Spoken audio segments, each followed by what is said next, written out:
A simple test will tell you your ethnic origins, where your ancestors lived up to 1,000 years ago. We've all seen the commercials promising to unlock your genetic code. For around $100 or less, companies like Ancestry DNA claim they can reveal your family's origins. Are you Western European? African? Perhaps you're part Asian. Sense of identity. What are you? Now I know.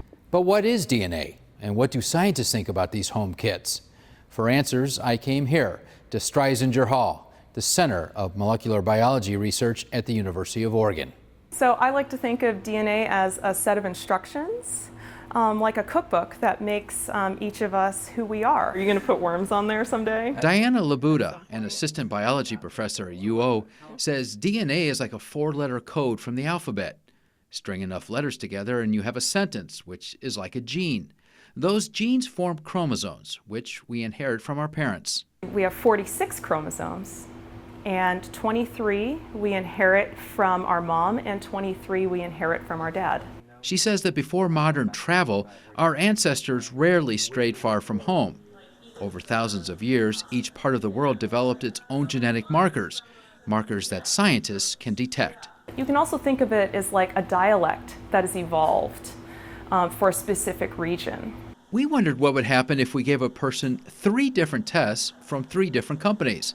Well, I've always been told I'm a quarter Scottish, and I know there's some Irish and German and British in there. Our volunteer, KZI 9 News producer Stephanie Villiers, ordered tests from Ancestry DNA, Family Tree DNA, and 23andMe. I'd be surprised if there was something from outside of Europe. We spent about $290 for the 3 tests. 23andMe was the most expensive, followed by Family Tree and Ancestry.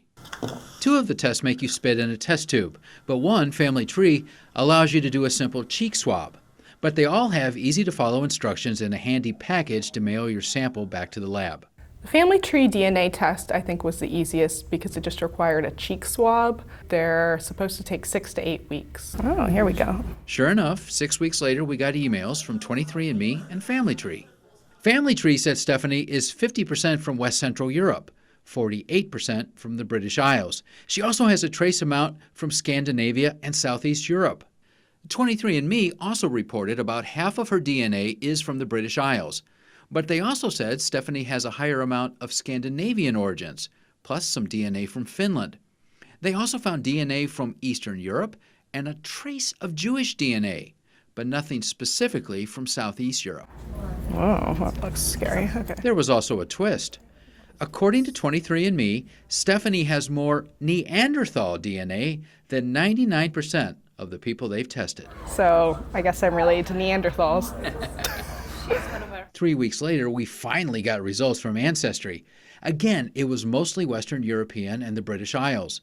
But gone was the Jewish DNA and no signs of Finnish, Eastern European, or Southeast European. The results were pretty similar across the board. So here's the bottom line.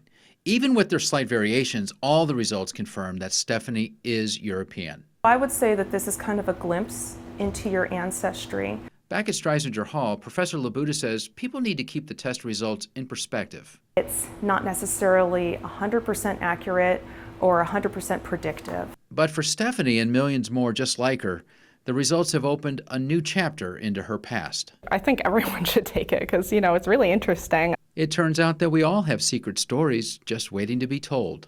Stories 2 million years in the making. In Eugene, Bob Schaper, KZI 9 News.